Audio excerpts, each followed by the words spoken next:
Olá, tudo bom?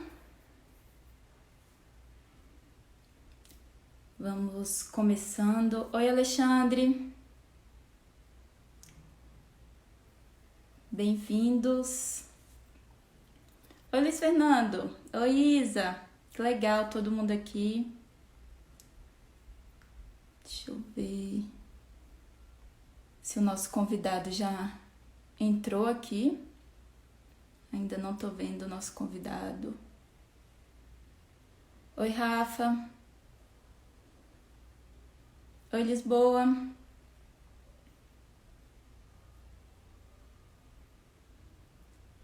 Estamos aguardando aqui o nosso convidado entrar.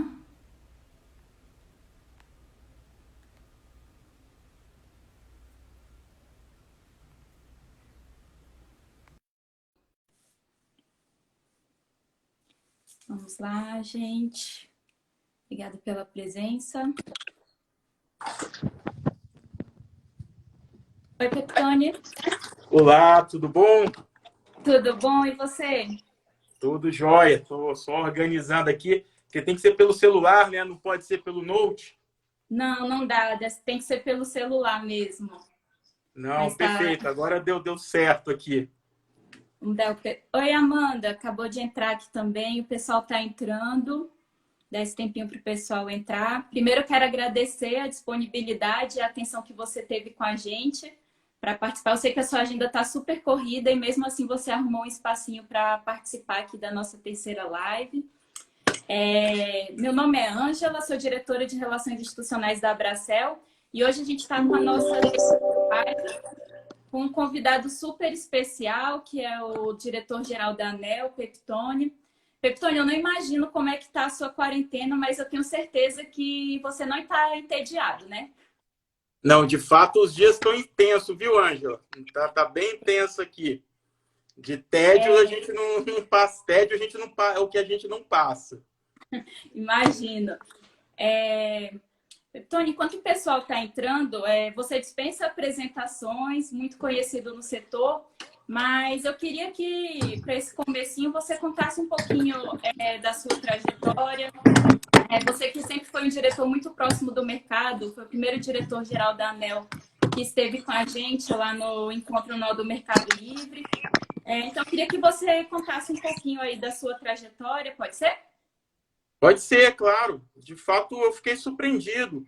Em 2018, né, quando eu tomei posse como diretor-geral da ANEEL, e fui participar já no final do ano do encontro do Mercado Livre. E ali me falaram, acho que era o 10º encontro, né, do Mercado Livre, naquela oportunidade, e me falaram que era a primeira vez que um diretor-geral da ANEEL participava do encontro. Fiquei muito lisonjeado de ter a oportunidade de ter acontecido comigo. Mas, olha, antes de mais nada, estou apoiando aqui o celular, estou apanhando, mas antes de mais nada, eu quero só parabenizar a Abracel por organizar essa live.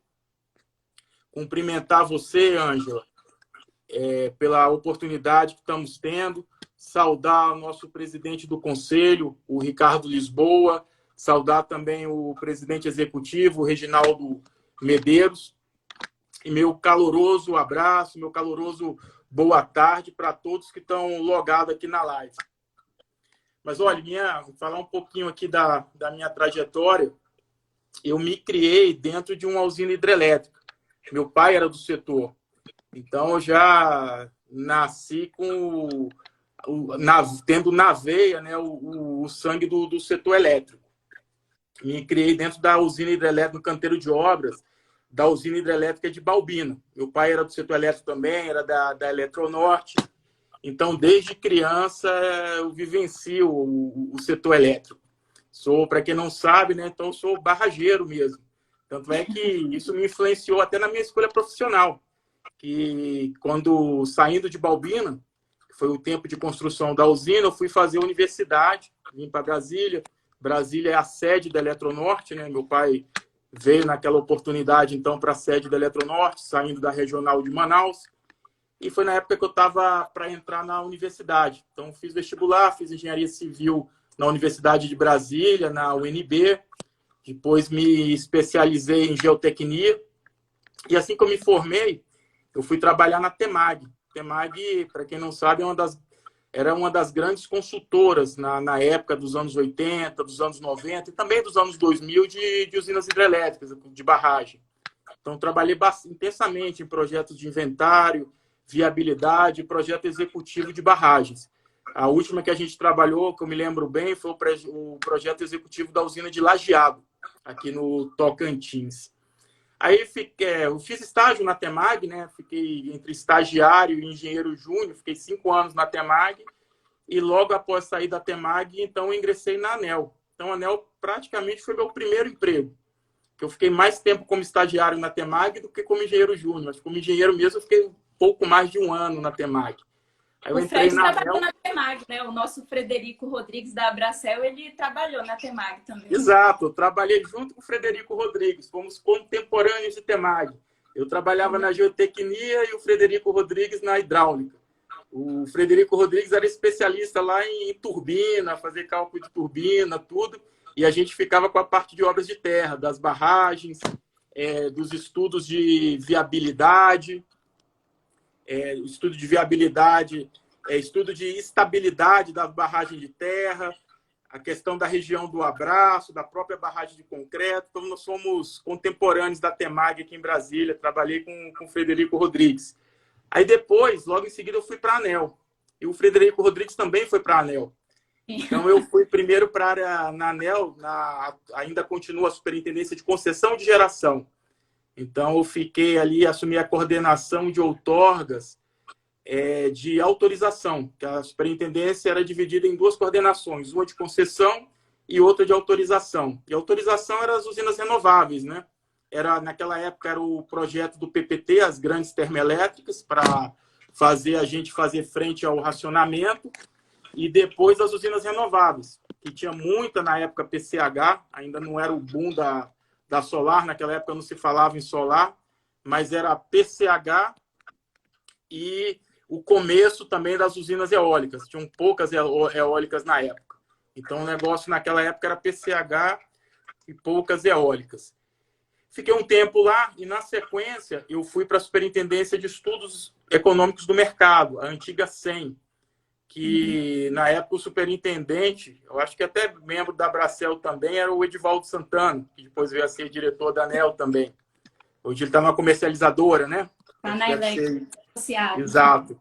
Então, o Edivaldo era o nosso líder, era o nosso superintendente. Foi aí que eu também, novamente, tive a minha carreira com a carreira profissional do Fred e se encontrou novamente. E aí, depois, o Fred foi para a SEM também. E nós trabalhamos lá de 2001 até 2006. Participamos ativamente na época a grande discussão do momento, né, era o acordo de mercado, fruto do racionamento, aquela grande negociação que ocorreu no mercado. Então, isso aí foi o que pautou bastante o nosso trabalho. Depois, as regras do Mercado Livre, acompanhamos o nascedouro do Mercado Livre, né? O Mercado Livre começando a crescer. Naqueles tempos, eu acho que era 95% da carga. 95% era no ambiente regulado, 5% era no Mercado Livre. Hoje, nós avançamos já para um ambiente de 70-30. Então, evoluímos bastante. E em 2006, eu fui para a diretoria da ANEEL como assessor. Então, também era da Superintendência de Estudos Econômicos de Mercado, o nosso glorioso José Guilherme Sena foi indicado para diretor lá em 2006 e me convidou para ser assessor dele. Aí eu tive a oportunidade, então, de ficar os 4 anos de seu mandato lá na assessoria da diretoria até 2010. Aí, em 2010, então, eu fui indicado para diretor. Aí tive 2 mandatos, 2010 e 2014, 2014 e 2018. Nos meus mandatos, eu tive a oportunidade de me envolver também nas atividades associativas. Nas atividades associativas, eu pude aprimorar o diálogo, o espírito conciliador, que é o que exige bastante, né, numa associação. Então, eu fui diretor da Associação Brasileira de Agências Reguladoras por um mandato e fui vice-presidente da ARIAI, que é a Associação Ibero-Americana de Reguladores de Energia Elétrica, E depois do meu mandato como vice-presidente, em 2018, então eu fui assumir a presidência da Ariai, com mandato até julho de 2021. Então temos mais aí um período de um ano e pouco à frente da Ariai, que é uma associação bem relevante. Nós abrangemos 26 entidades reguladoras de 19 países ibero-americanos, então temos todas aqui a América Latina e também Portugal e Espanha. É uma associação em que a gente tem grande prazer, grande entusiasmo de se dedicar a ela. E o objetivo da associação é a gente tratar um pouco, né, das melhores práticas regulatórias. Acaba que os desafios são os mesmos nos países da região, com maior ou menor intensidade. A gente também trabalha muito a capacitação, recebemos capacitação e também com a desenvoltura que o Brasil tem, a gente tem condições bem interessantes também de dar a nossa capacitação, compartilhar a nossa experiência com os outros países. Então, temos uma atividade muito rica na Ariai. E aí, em 2018, então, o presidente Michel Temer me indicou para um mandato como diretor-geral da ANEEL, após ter a experiência de 8 anos no colegiado, né, ter tido 2 mandatos como diretor. E aí é uma oportunidade que a gente está tendo de dinamizar os trabalhos na agência, modernizá-los, dar amplo encaminhamento ao diálogo. Eu acho que uma das características, uma das qualidades que o regulador tem que ter é saber ouvir. Então, a gente ouvindo todo o mercado, todo o segmento, todo o setor elétrico, a gente é capaz de encontrar as melhores soluções para os desafios que temos. Com certeza. Agora a gente está até com mais de 120 pessoas aqui online. O Elcio até comentou, André é um grande exemplo para mim, prazer conhecê-lo e aprender muito com ele, mandou um abraço. E Peptone, você comentou aí alguns desafios que você enfrentou na sua carreira. Em algum momento você imaginou que ia passar uma situação como a gente está passando agora, com essa pandemia do coronavírus? Você já comentou lá a crise de 2001, e agora a gente está vivendo um momento muito particular, né? A ANEEL principalmente tem aí que, por um lado, atender os interesses do consumidor, por outro lado, garantir o equilíbrio econômico do setor. Então, como é que vocês estão se organizando? Eu sei que saiu o Gabinete de Monitoramento da Situação Elétrica. Como vocês estão se organizando aí na diretoria para enfrentar essa situação e dar um melhor resultado para o setor? Ângela, antes de tudo, só mandar um grande abraço para o Elcio. Ficamos muito satisfeitos e lisonjeados com a palavra dele. Mas, veja, de fato, foi uma grande surpresa, porque nesse ano de 2020, a gente já tinha feito, logo no início do ano, né, entre janeiro e fevereiro, uma grande conversa com as associações e a gente se preparava para implementar a agenda de modernização do setor. Esse era o grande tema da pauta. E, de repente, a partir da 3ª semana de março, todos nos vimos envolvidos com a questão dessa crise do coronavírus. Então, o agravamento dessa crise, que aconteceu a partir da 2ª semana de março, né, nos exigiu alguns cuidados. Então, o primeiro ponto, a gente na ANEEL, baseado no princípio, primeiro, do isolamento social e da preservação do serviço público de energia elétrica, a gente tomou algumas medidas. Então, primeiro, internamente até para preservar a nossa equipe, nossos servidores. Então, nós tínhamos que fazer com que avançar no teletrabalho. Hoje, 85% da nossa força de trabalho encontra-se em teletrabalho. E tem sido uma experiência muito interessante e inovadora para todos nós. Pelo incrível que pareça, até para surpresa minha mesmo, a agência continua toda mobilizada e digo a vocês que nós estamos trabalhando com muito mais intensidade do que nas épocas normais em que atuávamos nas instalações da agência. Hoje estamos todos adeptos ao call, né, o dia inteirinho de call, e a agência está fazendo um grande trabalho. Nós, de fato, criamos esse gabinete de situação do setor elétrico, É um gabinete onde temos alguns assessores da diretoria envolvidos, os diretores, a diretoria colegiada tem a coordenação do gabinete, mas acaba que as ações desse gabinete envolvem toda a agência. E nós estamos fazendo um trabalho muito intenso com ações em G, T, D, encargos, para avaliar o que pode ser identificado de recursos, né, para enfrentar essa gravidade de caixa que nós estamos tendo no setor. Então, nós sabemos que com o afundamento do mercado e com a possível aumento de inadimplência, nós temos um problema de liquidez, um problema de fluxo de caixa no setor elétrico, no segmento de distribuição. E aí estamos atuando no sentido de fazer frente a esse desafio. Mas eu acho que o que nos baliza são alguns princípios que eu acho que eu gostaria de compartilhar com vocês. Então, primeiro, na forma da ANEEL atuar. Está difícil aqui fazer o celular ficar estabilizado. Então, o primeiro desafio é na forma da agência atuar. Então, a gente tem alguns princípios que nos guiam. E o principal princípio é atuar de maneira coordenada, de maneira integrada. Eu acho que essa crise exige união, a união da agência e do setor como um todo. A gente, ao propor medidas, tem que ter extrema segurança no material que está sendo proposto e nós temos que analisar os impactos de nossas propostas, evitando decisões de curto prazo impactem negativamente no longo prazo. Em grande medida, nós temos hoje uma crise de fluxo de caixa, de capital de giro das distribuidoras, e temos que ter muito cuidado para que esse problema que é conjuntural não se transforme num problema estrutural. Nós não temos problema estrutural no setor. O setor vai bem, estamos com uma agenda de modernização a ser implantada.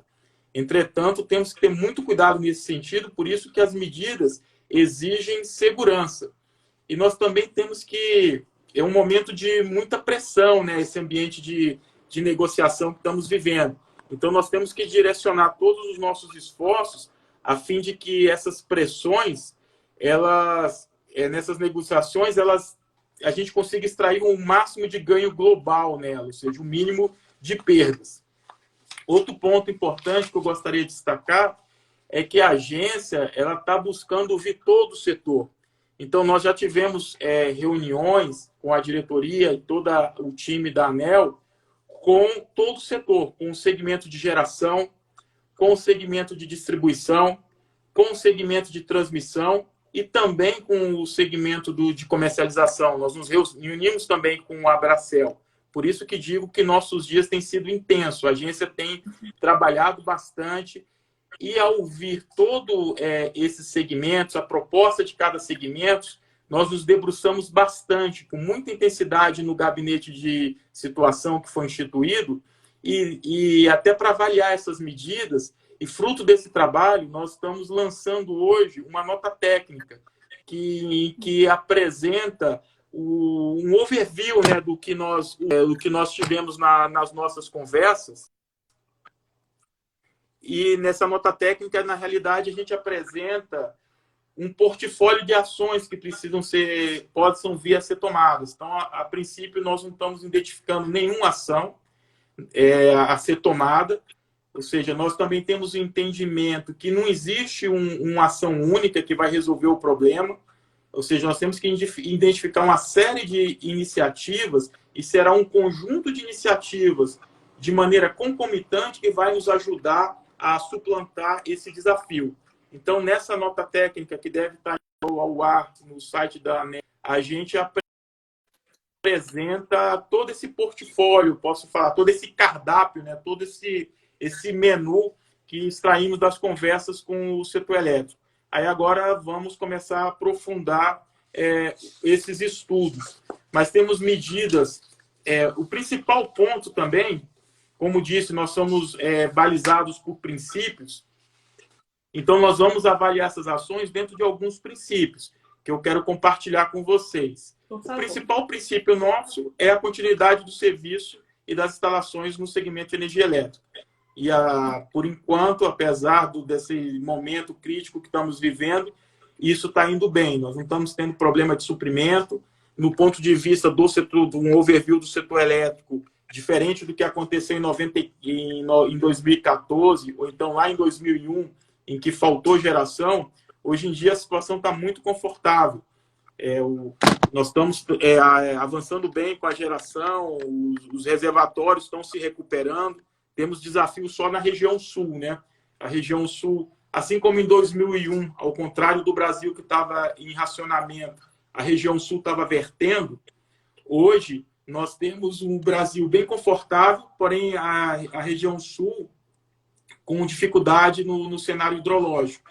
Entretanto, o nosso poder de interligação aumentou bastante, fruto dos leilões que ocorreram entre 2001 para cá. Então, hoje, o intercâmbio do resto do país com a região sul é muito maior. Então, a gente consegue jogar energia da região sudeste, propriamente da região norte, né, para a região sul, para ajudá-los a vivenciar esse momento de criticidade no abastecimento.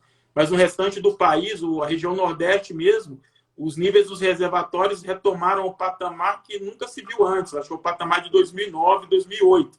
Os reservatórios com mais de 85% de armazenamento. Mas, como eu lhe dizia, vamos pontuar aqui alguns princípios que nos baliza na análise das ações que vamos ter, desse cardápio que eu mencionava.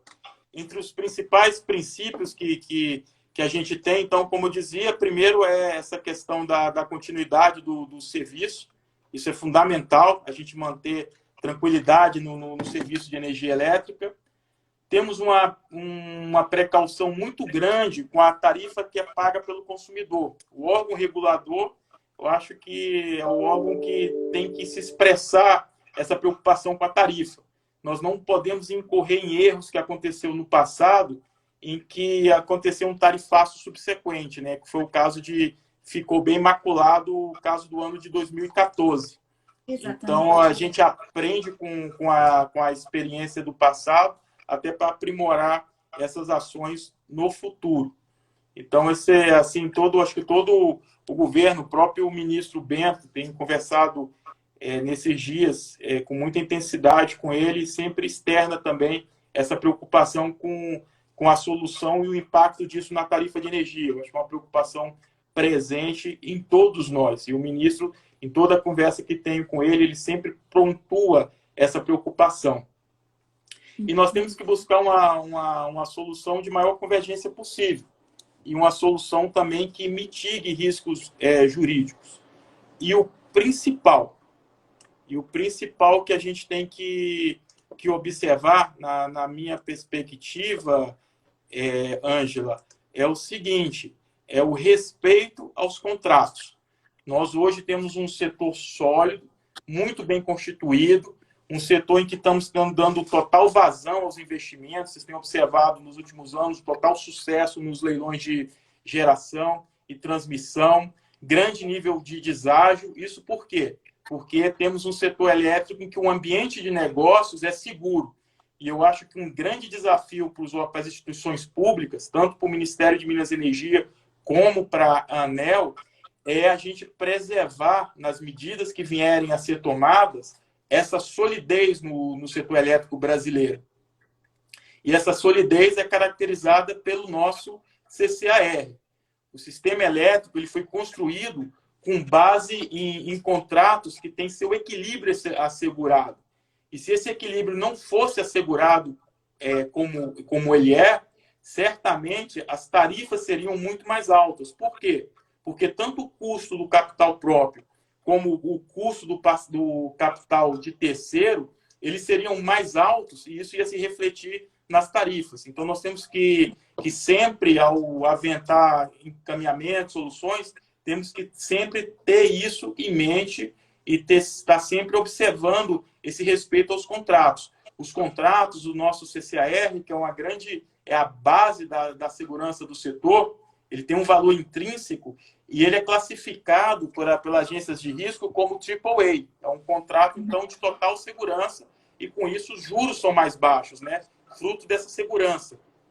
E aqui eu não posso deixar de compartilhar com vocês algo que agradou muito o setor elétrico, inclusive a ANEEL, o fato de, em agosto do ano passado, duas agências mundiais de classificação de risco, a Moody's e a Standard Poor's, então foi a Standard Poor's em agosto e a Moody's no final de novembro, publicizaram documentos classificando o setor elétrico como um setor seguro para investimento, fruto do ambiente regulatório que possui.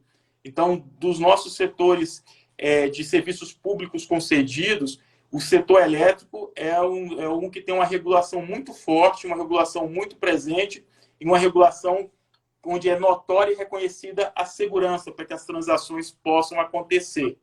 Então, assim, a gente tem que ter muito cuidado para zelar pelo maior princípio do setor elétrico, que, na minha convicção, é esse. Ou seja, não é momento para mexer com incentivos e alterar risco nas medidas. O setor elétrico brasileiro ele é muito respeitado.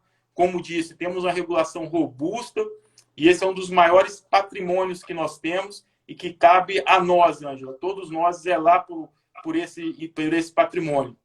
E também temos que zelar, né, pelos sinais de investimentos. Ou seja, os investimentos são necessários, os leilões estão aí, eles não foram anulados, foram postergados. Então, temos com a perspectiva de dezembro acontecer o leilão de transmissão, o leilão de geração.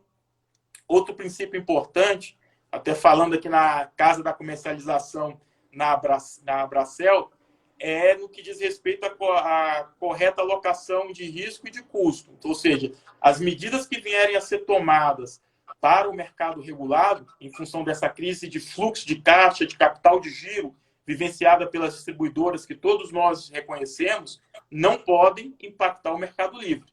Essa é uma convicção que temos, é um princípio que está posto na mesa e que será defendido com grande intensidade pela ANEEL. Mas eu confesso que até agora eu não vi nada que fosse diferente disso, tá? Até para tranquilizá-los.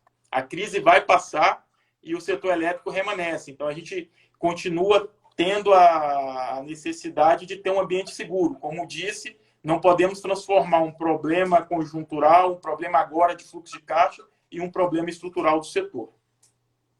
Esse ponto que você abordou de respeito aos contratos é fundamental para o Mercado Livre, né? Que hoje representa aí mais de 30% da expansão do setor.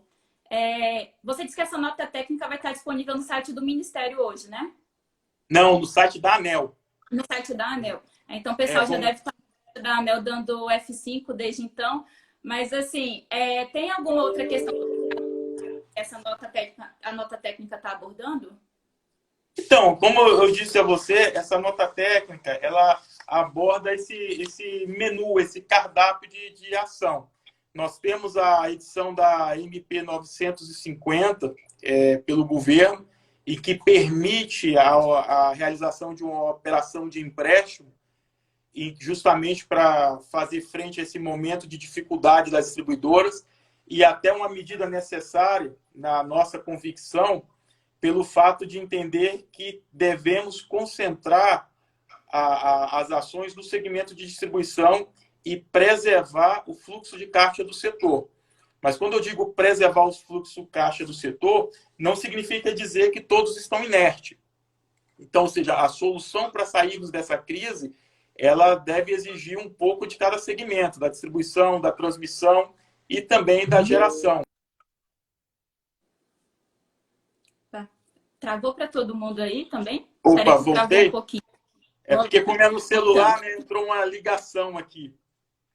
Não, mas tá tranquilo. Como nós temos algumas medidas, então essa nota técnica é fruto de um esforço, e eu poderia dizer a vocês como se fosse um esforço patriótico do time da ANEEL para avaliar tudo que existe no setor para que a gente possa raspar os fundos setoriais, o que tiver de caixa, para tentar buscar mitigar os efeitos de caso o empréstimo seja de fato necessário.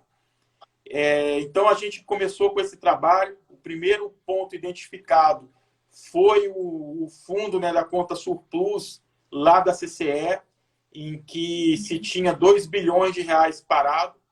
Então, nós, na reunião de diretoria, rateamos esse recurso, que foi praticamente dividido em 3/4 para o mercado regulado e 1/4 para o mercado livre. Então, estamos falando de 1.500 para o mercado regulado e 500 milhões para o mercado livre. Foram mais de 7 mil agentes do Mercado Livre que receberam parte desse recurso. Então, essa ação deu liquidez ao mercado num primeiro momento, né, a todo o mercado, e foi uma ação importante para ajudar esse momento difícil que todos precisam de recurso de caixa. No segmento, outra medida que eu posso colocar para vocês é a transmissão, por exemplo. Na transmissão, nós temos uma parcela que se chama PA. O que é que significa PA? Eu vejo mês a mês a quantidade de recurso arrecadado e a quantidade de recurso que deve ser pago às transmissoras. A PA é essa sobra. Pode ser deficitária ou superavitária. Se for superavitária, ela entra no ciclo tarifário seguinte, que a conta começa de julho a junho, né, na transmissão, abatendo o custo. Se for deficitária, a gente entra, então, cobrando esse valor que ficou faltando. Como se fosse a CVA, né, no segmento de distribuição. E a gente identificou que existe hoje uma sobra de 300 milhões de reais na PA. E aí já está até pautado para ser deliberado na nossa reunião de segunda-feira, já como uma medida identificada aqui por esse nosso comitê, a possível distribuição desse recurso, onde 53% dele é relativo à distribuição, se eu não me engano, 8%, 9% à geração e o restante para o segmento de comercialização, para os consumidores livres. Então, é uma soma de conta-gotas, né, que a gente vai fazendo para ir injetando liquidez no mercado e buscando fazer com que as medidas de aporte de capital de giro para a distribuidora não causem efeitos tarifários. Nós temos na geração algumas medidas também sendo avaliadas, entre eles a questão da GAG, a melhoria, que tem um investimento de R$1 bilhão por ano, pouco mais de 1 bi por ano. Então, estamos avaliando aquilo que não tiver comprometido com investimento, a princípio, poderia ser deslocado para um outro momento, até para a gente conseguir ir aliviando esse fluxo de caixa da distribuição, da transmissão, do Mercado Livre. Estamos fazendo uma grande avaliação dos encargos, e até isso foi publicizado na imprensa recentemente. Das medidas dos encargos, eu acho que aquela que tem mais notabilidade de avançar é a questão do P&D. Então, nós temos um valor represado de P&D e nós temos as cotas que vão ser recolhidas de P&D entre 20 até 25, 6 anos. Então, esse recurso poderia ser destinado, alguma parte dele, né, para dar liquidez nesse momento para o segmento de distribuição, para que a gente consiga respeitar os contratos. Então, estamos debatendo esses números e isso pode ajudar bastante. Agora, quando eu falo de P&D, eu quero deixar bem claro que, em momento algum, a gente está sugerindo esvaziar a cadeia de investimento. Eu acho que o P&D é necessário, a eficiência energética é necessária, ainda mais em momentos de crise, que quando a gente sai de uma crise é justamente um momento onde a pesquisa e o desenvolvimento pode apresentar soluções. Então, é muito importante respeitar os investimentos.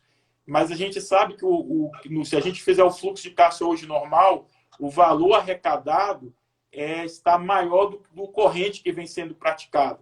Então, a gente está sugerindo avaliar essa possibilidade e manter o corrente, entretanto, o valor maior pode ajudar a desonerar a tarifa. Então, aqui eu estou apresentando o conceito e a gente precisa avaliar melhor esses percentuais, essas medidas. Mas deixar claro que uma vazão sanitária, né, como o órgão ambiental, quando licencia as PCHs, ou seja, uma vazão sanitária, investimento mínimo em P&D, em eficiência energética, deve ser preservado para fomentar toda essa cadeia. Mas essa nota técnica ela tem esse objetivo de apresentar algumas ações nesse sentido, de a gente ir raspando o caixa onde encontrar. São medidas que precisam ser estudadas ou aprofundadas para ajudar a aliviar essa dificuldade de capital de giro. Entendi. Um dos pontos que você mencionou aí foi a medida provisória 950, né? Que desde a semana passada começou a tomar a agenda do setor. A gente fez um levantamento lá na Abracel de todas as medidas provisórias do setor de energia que foram apresentadas desde 2011. E a 950 só fica atrás da 579 em questão de emendas. Então, a 579 foram mais de 430 emendas apresentadas e a 950, se eu não me engano, foram 180. Como é que está sendo o diálogo da ANEEL com o Congresso, com o Poder Executivo, para levar essa medida à frente e encontrar a melhor solução aí para o setor? Nós estamos em um diálogo intenso, né, com toda a cadeia, com os agentes, como com o Ministério, como com o segmento de distribuição e com o Congresso Nacional também. A medida provisória 950, ela apenas autoriza uma operação de fluxo de caixa. E a gente tem uma preocupação com o impacto tarifário disso. Então, por isso, esse esforço patriótico que disse de levantar o que está nos fundos, né, raspando caixa, para pelo menos desidratar substancialmente a necessidade desse empréstimo. Mas ele, em sendo necessário, e a gente tem ciência, tem presente o senso de oportunidade, o senso de agilidade que o segmento precisa para dispor desse capital de giro. Então, a gente poderia fazer algo conjugado, tanto o empréstimo, mas tendo aí, como disse, o fundo P&D, que já está na tarifa, já é recolhido, e uma parte dele já ser usado para quitar esse empréstimo e isso não ir na tarifa. Um ponto que nós temos preocupação também é que são valores que estariam na tarifa que poderiam fazer esse ativo regulatório, né, para o empréstimo. Porque, por exemplo, nós temos esse ano, vamos ter um impacto tarifário devido à energia de Itaipu. O dólar que está na tarifa valorando Itaipu, das concessionárias que estão passando por revisão agora, foi estabelecido ano passado e está na casa de R$ 3,80, R$ 3,90. E agora vai entrar mais de R$ 5,00. Então, nós vamos ter um impacto tarifário em relação a isso. Outro ponto é a diferença da CDE. A cota da CDE aumentou. Apesar do valor da política pública ser praticamente o mesmo em relação ao ano passado, sendo um pouco maior, mas como a arrecadação da conta foi menor, em função até de ter acabado o empréstimo lá de 2013, né, antecipamos a quitação, então a cota que vai para o consumidor é maior. Então essa cota vai também influenciar no aumento tarifário. Outro ponto é a TUST. A TUST vai ser calculada agora em julho. Nós já sabemos que tem aí praticamente de algo próximo a 3 bilhões de reais para entrar, para remunerar novas transmissoras que entraram em operação. Então, a soma desses três fatores em conjunto, nós estamos falando aí em praticamente 7% na tarifa, só esses três fatores. E era algo que vai estar presente na tarifa. Vai pressionar a tarifa nesse momento. Então, talvez uma ação para que desloque isso no tempo, a juros baixos, né, a taxas baixas, se a gente conseguir, seja interessante. E ainda mais esse esforço que estamos fazendo para isso ser quitado com esses fundos, o que está sendo encontrado no setor, de forma que cada segmento dê sua contribuição nesse sentido. Então, assim, a gente vê sobre essa perspectiva a questão da MP 950. E a MP também trouxe uma coisa muito boa, que foi a questão de destinar 900 milhões de reais para quitar a tarifa do baixa renda. Isso ajuda o setor a enfrentar a questão da inadimplência, o risco da inadimplência, considerando que com esse recurso oriundo do Tesouro, a gente não vai ter problema de arrecadação em função da inadimplência, né? Então, isso traz um pouco de segurança e também ajuda a ter capital de giro para que a gente preserve os contratos no setor. E, inclusive, hoje nós passamos para a CCE 400 milhões de reais desses 900 que foi destinado para quitar a tarifa do baixa renda.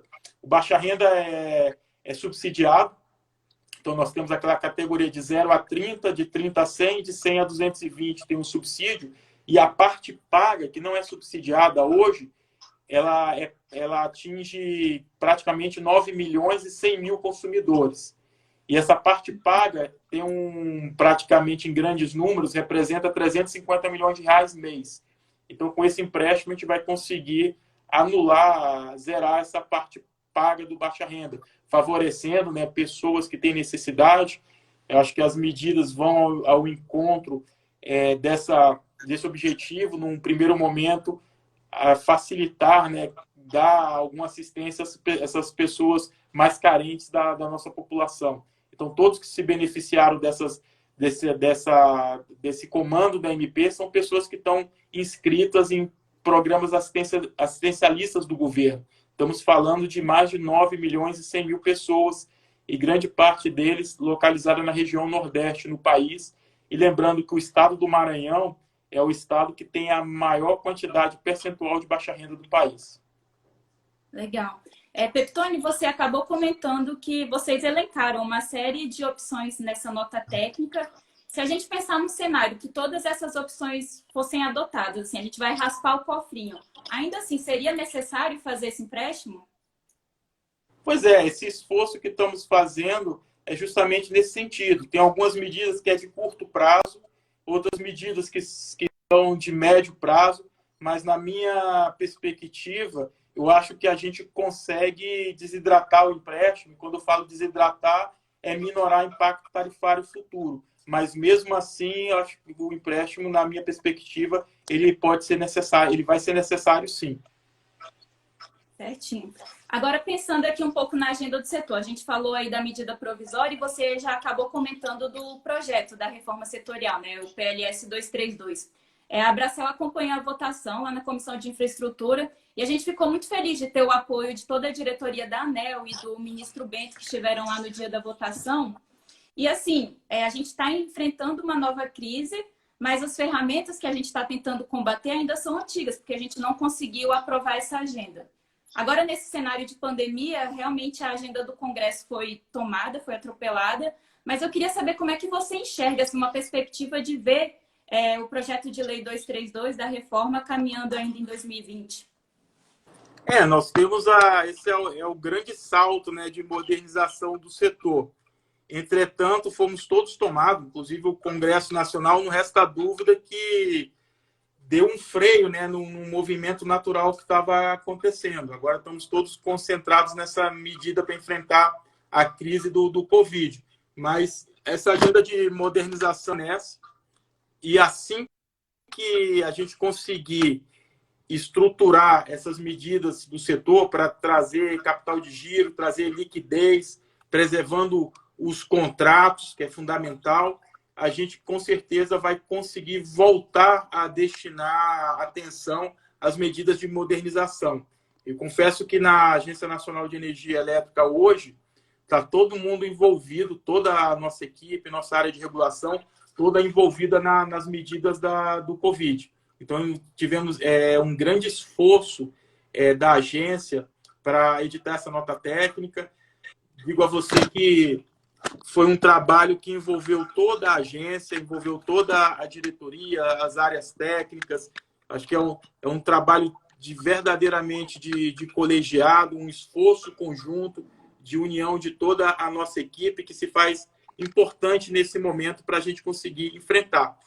Tínhamos a nossa agenda regulatória, né, que estava muito bem delineada, inclusive a gente tinha externado, tanto aqui na Abracel como na APINE, que um dos principais objetivos nossos nesse ano de 2020 era avançar na agenda do MRE, voltar a fazer com que esse mecanismo ficasse estruturalmente equilibrado. E tínhamos delineado todas as ações nesse sentido, mas, de fato, agora, como fomos pegos, né, nesse furacão, assim que pode se chamar, não tenha dúvida que a gente deu um stand-by aqui para fazer frente a essas medidas, mas, na sequência, uma vez isso superado, a gente vai voltar a seguir os passos da agenda regulatória. E eu queria compartilhar com vocês também o trabalho que a agência está fazendo, né? Então, nesse esforço conjunto, a primeira medida nossa foi lá em 24 de março de 2020, ou seja, uma medida importante e tempestiva, que foi a resolução 878, uma resolução que trata da questão da relação distribuidora-consumidor. Foi uma medida amplamente discutida no setor, discutimos amplamente com o segmento de distribuição e amplamente com a agência. E foi uma decisão difícil, mas que precisava ser tomada, e ela se revela agora uma decisão acertada. E das decisões tomadas, eu acho que a mais proeminente delas foi a suspensão do corte por 90 dias, considerando o isolamento social, em que, para que a gente possa ter esse isolamento social, é importante que todos tenham fornecimento de energia. Então, nós impedimos o corte, mas não impedimos o pagamento. O pagamento ele continua sendo devido e devendo ser efetivado, mas por 90 dias foi proibido esse corte. Nós observamos agora, nessa experiência associativa que temos na ARIAI, em contato com outros países, como a própria Itália, e aqui nós temos diversos grupos econômicos, né? Temos os portugueses, os espanhóis, os italianos, que têm trocado experiência com a gente observa que o regulador desses países também adotaram postura similar de impedir o corte nesse momento. Outro ponto que balizou essa resolução foi a questão do princípio do isolamento social. Então, tudo aquilo que necessitava de contato, a gente conseguiu suspender, como, por exemplo, o call center, como, por exemplo, o leiturista. Então todas essas medidas foram suspensas e a gente potencializou o uso de canais virtuais, então até para emitir a fatura de energia. Então, usar o WhatsApp, e-mail, SMS, não tem mais a figura do leiturista que vai lá fazer a leitura e entregar a fatura. Até para fazer a própria medição no segmento de residencial. A gente está praticando a autoleitura ou então o faturamento do consumo pela média dos últimos 12 meses. No segmento não residencial, estamos incentivando a autoleitura ou então o faturamento, né, pelo custo de disponibilidade quando cabível ou pela demanda mínima faturável. Priorizar os atendimentos telefônicos, solicitações de urgência e emergência. Priorizar o restabelecimento dos serviços e pedidos de ligação. Priorizar atendimentos, né, às unidades hospitalares. Permitir que as distribuidoras suspendam o atendimento nos postos presenciais. Então, foi uma resolução muito importante das medidas que a agência tomou. Essa foi o primeiro drive, né? Foi a primeira medida tomada. Depois nós iniciamos com as reuniões públicas virtuais, ou seja, a agência não parou. Como disse no início, estamos trabalhando com mais intensidade e afinco do que quando estávamos em condições normais. Depois editamos uma portaria 6310, que suspendeu os prazos processuais na agência por 30 dias. Isso significa o quê? Se um agente recebeu um AI, tinha corrido 3 dias, então o prazo está suspenso por 30. Quando acabar os 30 dias, volta a correr o prazo. Então ele retorna para aqueles 3 dias e teria mais 7 dias ainda para responder e fazer as devidas respostas. Tivemos também uma aprovação de um projeto de eficiência energética, tanto no estado da Bahia como no estado do Pernambuco, que viabilizou investimentos de 3,2 milhões de reais em eficiência energética em hospitais daquela região. Tivemos a medida dos 2 bilhões de reais, né, como pontuei, que foi no dia 4 e 7 de abril, esse comando para a CCE, que isso foi tomado na terça-feira. Na quarta-feira de manhã já estava operacionalizado o comando, então mais de 7.166 agentes do Ambiente Livre se beneficiou dessa medida. Depois nós tivemos, nos reajustes tarifários que praticamos, já em 2 reuniões seguidas, suspender o reajuste por 90 dias. Então, os reajustes nas tarifas estão suspensos até o dia 30 de junho, passando a valer a 1º de julho. Então, isso começou nos reajustes que vamos praticar. A decisão é tomada no colegiado, mas temos esse princípio, esse viés, e devemos seguir essa tendência, ter todos sendo suspensos, valendo a partir de 1º de julho. Depois, então, nós tivemos agora no dia 8/4 a criação do gabinete de monitoramento da situação do setor elétrico, que é esse gabinete de situação onde estamos coordenando de maneira conjunta e integrada todas as ações que a agência vai tomar para o Covid, né? E hoje, a diretoria já fechou o documento, está para os diretores assinarem esse trâmite burocrático. editamos essa nota técnica com o propósito de avaliar parcialmente os efeitos da crise e apresentar o que estamos chamando de menu, de um cardápio de ações que agora vamos nos debruçar e estudar em cada uma delas para ver como que nós podemos atuar para trazer recurso, capital de giro e minorar os efeitos na tarifa de energia, caso isso venha a ser feito, esse empréstimo.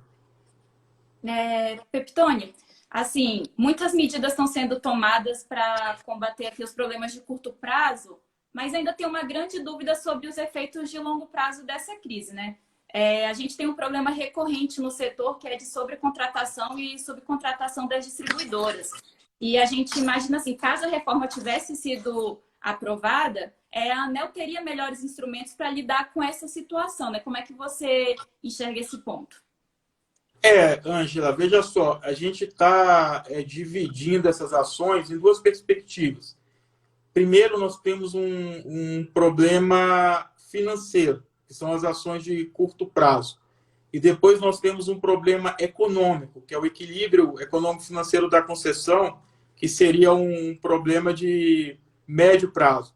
Então, nós estamos concentrando as ações num primeiro momento para atacar essa questão do financeiro, como disse, essa necessidade de capital de giro, de fluxo de caixa. Agora, e na sequência, vamos atacar o problema econômico, né, que é mais estruturante, que aí a gente precisa de alguma análise. Agora, hoje, por exemplo, o que nós estamos avançando é na questão de ter dados para podermos tomar as decisões. Então, nós estamos hoje ouvindo muitas informações, mas o dado concreto, a agência tomou uma iniciativa de quinta-feira passada, emitimos um ofício circular para todas as distribuidoras para começar a nos fornecer dados diariamente para a gente poder acompanhar essa questão da queda de mercado e essa evolução da inadimplência. O grande número que o setor fala é que de um afundamento de mercado de 10% e de uma inadimplência de 20%. Isso é uma média, né? A gente sabe que isso se comporta diferente de empresa por empresa, com maior intensidade em algumas empresas, com menor intensidade em outras empresas. A gente observa que naqueles estados que têm uma característica industrial muito grande, o afundamento de mercado é muito maior do que em alguns estados que não têm um parque industrial muito grande. Então, há esse discernimento. Aí, nesses estados, eu acho que o desafio maior passa a ser a questão da inadimplência. Então, a questão da sobrecontratação ela precisa ser analisada. E como é que o método da agência hoje? Ela sempre reconhece a sobrecontratação e lá na frente a gente vai avaliar, então, se de fato foi ou não foi. E a gente precisa, então, desses elementos, desses dados para melhor tomar essa decisão. Certo, eu acho que você está com um pouco de desafio, aí só uma pandemia, eu vou lançar um outro desafio aqui. A gente está com 7 minutos só de live, a conversa foi muito boa. Eu vou soltar aqui uma pergunta do Bruno, uma outra pergunta aqui que chegou também, e eu queria saber também a sua visão no D+1, pós-pandemia, né? Uma hora essa crise vai passar, e eu queria saber qual é a sua visão sobre como vai ser o setor elétrico pós-crise. Mas deixa eu ler só mais uma pergunta aqui do Bruno. Considerando que em todos os CCARs a decretação de caso fortuito ter força maior depende de anuência da ANEEL, há um posicionamento definido em razão do Covid-19? Outra questão é assim, o Mercado Livre, na nossa visão, continua sendo a solução, né? Você que é oriundo da SEM, da ANEEL, continua crendo no Mercado Livre como solução para reduzir o preço da energia no Brasil? E, por fim, fechar com a sua visão sobre o D+1 do setor, pós-pandemia. Aí eu vou te dar 6 minutos, que é o que a gente tem, senão o Instagram vai tirar a gente da live. Perfeito. Perguntas excelentes. Na agenda de modernização do setor, a gente está avançando no Mercado Livre.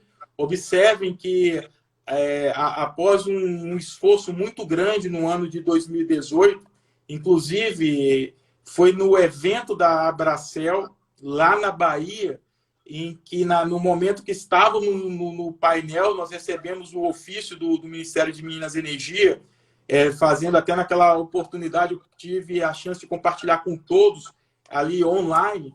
Então, fruto desse trabalho, a gente começou com essa agenda de abertura do mercado, né, que começou em 19 e agora o governo também tomou as medidas, então nós já sinalizamos bastante. E na questão da modernização, nós vamos continuar com a abertura do mercado. Então, a abertura do Mercado Livre é uma realidade e nós estamos avançando, diria você, a passos largos, né, nessa abertura. E aproveitar para parabenizar o Mercado Livre, né, nesse momento crítico que estamos vivendo. A gente tem feito um esforço grande também no mercado regulado para manter contrato, em função de tudo que coloquei aqui, da crença do pilar e da segurança do setor está calcada na segurança dos contratos, e a gente observa que o esforço do Mercado Livre nesse sentido. O Mercado Livre tem feito um grande esforço nesse sentido para manter contrato. Então, a gente destaca como louvando o esforço negocial que está acontecendo pelas comercializadoras, e uma das estratégias que vocês estão usando, a gente está tentando importar para o mercado regulado, que é a questão do diálogo, da negociação, para flexibilizar, diferir o take-or-pay do contrato. Essa eu acho que nesse ambiente bilateral, essa a negociação, ela é fundamental, e aí não existe uma negociação padrão. A negociação é tailor-made. Então, cada caso é um caso, cada consumidor tem necessidades diferentes. Eu acho que um tem mais capital, pode avançar, outro está com mais dificuldade. Então, isso como disse, é louvável o esforço do segmento de comercialização, e de reforçar na importância dessa negociação que ela ocorra. E digo a vocês que essa é a riqueza do Mercado Livre, o grande ensinamento que o Mercado Livre está trazendo de contribuição para essa crise. A gente desestimula a judicialização, não é momento para judicialização. Uma negociação concluída por acordo e não por litígio é um ganho para todos, porque nesses casos a gente não tem fórmula comum a todos os casos. O que existe são equilíbrio, né, entre as partes que devem ser explorados, como vocês de fato estão fazendo, e respeitando o contrato. O contrato precisa ser respeitado. E a gente observa a grande gama de contratos que existe no Mercado Livre e a pequena judicialização que está acontecendo agora por fruto de quebra desses contratos. Então, mais uma vez, a gente só tem a louvar esse esforço, e posso dizer a vocês que é um ensinamento que o Mercado Livre está dando nesse momento de crise. Esse esforço tem trazido resultados muito positivos, e digo a vocês que isso é bom para o Mercado Livre, e no mercado, assim, a gente não existe vencedores e perdedores. O que existe é uma negociação bem feita, que é muito melhor do que uma judicialização. E numa crise como estamos vivendo, então é muito mais importante que essa prática se dissemine e que respeite contratos, pois esta é a riqueza do ambiente que vivemos. E como eu disse, a crise vai passar e o setor elétrico precisa continuar sendo robusto, continuar sendo um ambiente atrativo para investimentos. E nós conseguimos esse bem, posso assim chamar, fruto dos respeitos aos contratos ao longo desses 22 anos que vivenciamos. E isso precisa continuar. A gente não pode transformar um problema conjuntural em um problema estrutural. A crise vai passar e os investimentos vão continuar afluindo, e com a agenda de modernização do setor elétrico, o ambiente de comercialização livre crescendo cada vez mais. E um sinal que eu acho importante compactuar aqui com vocês, que já falei, mas irei reprisar, é a nossa convicção de que todas as medidas que sejam tomadas para atender o mercado regulado não causem decorrência no Mercado Livre. Ou seja, as medidas do mercado regulado terão que ter seus efeitos restritos ao ambiente regulado. Não podem afetar de maneira nenhuma o Mercado Livre. Como disse, nunca ouvi isso em nenhuma mesa de negociação que participei, e aí essa é uma convicção que vamos defender com bastante ênfase, caso seja necessário. E a agenda, toda crise é momento de oportunidade, né? Então, nós temos tendo a oportunidade de endereçar pontos estruturantes do setor, como toda aquela questão de subsídio, incentivo cruzado. Eu acho que essa crise é o grande momento para que a gente saia dela muito mais forte, com muito mais robustez do que entrou. E é o grande momento para a gente poder endereçar essas discussões, poder sair dela já com os encaminhamentos para esses temas, já adequando, né, essa questão de subsídios exagerados em segmentos que não fazem necessidade, essa questão do subsídio cruzado. Desculpa, interromper, tá dando 5 segundos. Desculpa.